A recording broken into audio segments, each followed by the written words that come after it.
안녕하세요. 오늘은 여러분께서 공유해 주신 아주 흥미로운 자료를 함께 살펴보려고 합니다. 네, 어떤 내용인가요? 바로 미국 링컨 센터 인류 미래 국제 세미나에서 발표돼서요. 굉장히 주목을 받았던 논문인데요. 아, 그거요? 네, 손동원 박사님의 논문입니다. 제목이 가시돋친 말이 인간과 사회생활에 미치는 영향력이에요. 아, 네네. 손동원 박사님 논문이군요.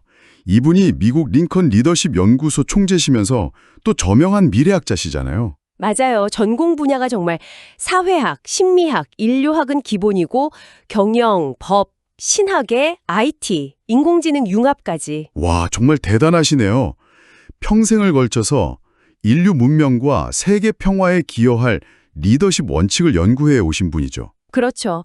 그 방대한 연구를 바탕으로 이 논문에서는 가시돋친 말의 파급력을 핵심적인 메인 포인트 5가지 도그마로 딱 정리해 주셨어요. 메인 포인트 5가지 도그마요? 흥미로운데요? 네, 오늘 저희는 이 5가지 도그마를 중심으로 그 내용을 좀 깊이 파헤쳐 볼까 합니다. 좋습니다.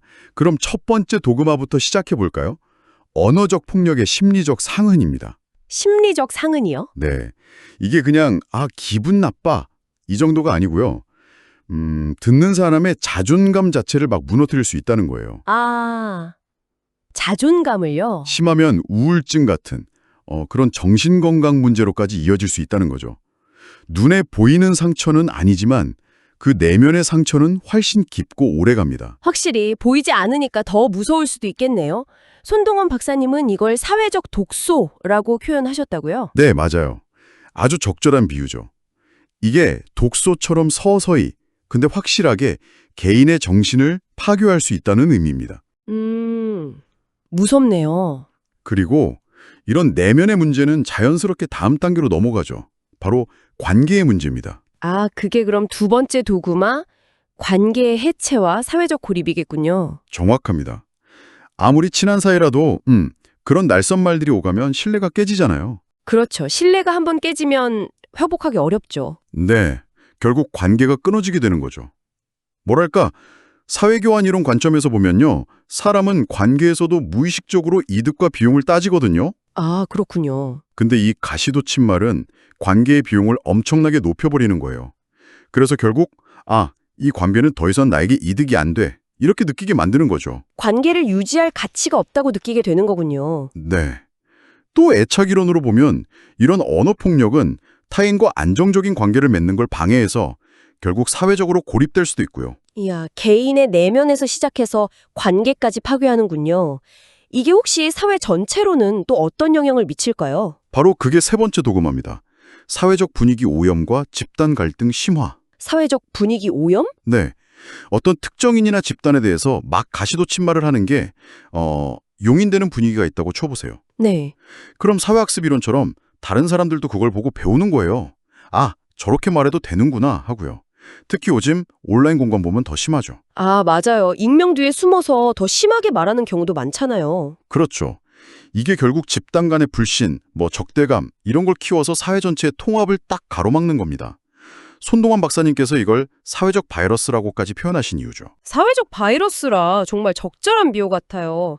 온라인 댓글 같은 거 생각하면 확 와닿네요. 그럼 네 번째 도구마는 뭔가요? 의사소통 효율성 저하와 생산성 저해. 이건 좀 더 현실적인 문제 같은데요. 네, 맞습니다. 이건 직장 생활이나 조직 활동하시는 분들은 바로 공감하실 텐데요. 공격적인 말을 들으면 사람이 어떻게 되죠? 일단 방어적이죠. 기분도 나쁘고. 그렇죠. 딱 방어적으로 변하면서 말의 내용보다는 나를 공격하나 하는 감정에 더 집중하게 돼요. 그럼 제대로 된 소통이 될까요? 안 되죠. 감정이 앞서니까요. 맞아요. 결국 소통은 막히고 인지적 부하 이론이라고 하는데 이런 감정적 스트레스가 정보 처리 능력 자체를 떨어뜨려요. 그래서 업무 효율이나 학습 능률 같은 생산성까지 저해되는 거죠. 결국 일도 제대로 안 되고 배우는 것도 방해받는다는 거군요. 자, 그럼 이제 마지막 5번째 도구마인데요. 법적, 사회적 책임 증대와 갈등의 제도화. 이건 좀 더 심각한 단계 같은데요. 네, 그렇습니다. 이제는 그냥 말 좀 심하게 했네. 이걸 넘어서 법적인 문제로까지 갈 수 있다는 거예요. 법적인 문제라면 뭐 명예훼손이나 모욕죄 같은 건가요? 네, 정확합니다. 명예훼손, 모욕죄 등으로 실제 법적 분쟁까지 이어질 수 있는 거죠. 그러니까 더 이상 이게 개인 간의 감정 싸움이 아니라 사회적이고 법적인 책임을 져야 하는 행동이라는 인식이 중요해지고 있어요. 확실히 그렇죠. 뭐랄까 사회 계약론적 관점에서 봐도 타인의 권리를 침해하지 않으면서 언어를 사용하는 건 기본적인 사회적 약속이잖아요. 손동원 박사님께서도 이 점을 아주 강조하십니다. 언어 사용에 대한 사회적 규범과 책임의식을 높여야 한다고요. 네, 오늘 손동환 박사님의 논문을 통해 이 메인 포인트 5가지 도그마를 쭉 살펴봤는데요. 와, 정말 가시돋친 말 한마디가 개인의 내면에서 시작해서 관계, 사회 전체, 그리고 법적인 문제까지 얼마나 깊고 광범위하게 부정적인 영향을 미치는지 다시 한번 깨닫게 되네요. 그렇죠. 말이 가진 그 파괴력, 우리가 평소에 좀 쉽게 생각하는 경향이 있는데 다시 한번 진지하게 돌아봐야 할 문제인 것 같습니다. 네. 오늘 나눈 이야기들이 여러분의 언어 생활에도 작은 울림을 주었기를 바랍니다. 마지막으로 여러분께 이런 질문을 한번 던져보고 싶습니다. 오늘 이야기 나눈 이 5가지 도구마 있잖아요. 이걸 인식하는 것이 앞으로 여러분이 다른 사람에게 말을 건네는 방식, 혹은 다른 사람의 말을 받아들이는 방식에 어떤 변화를 가져올 수 있을까요? 아, 좋은 질문이네요. 특히 요즘처럼 얼굴을 보지 않고 소통하는 경우가 많은 디지털 세상에서 우리의 언어는 과연 어떤 모습이어야 할지 한 번쯤 깊이 고민해 보시는 계기가 되기를 바랍니다.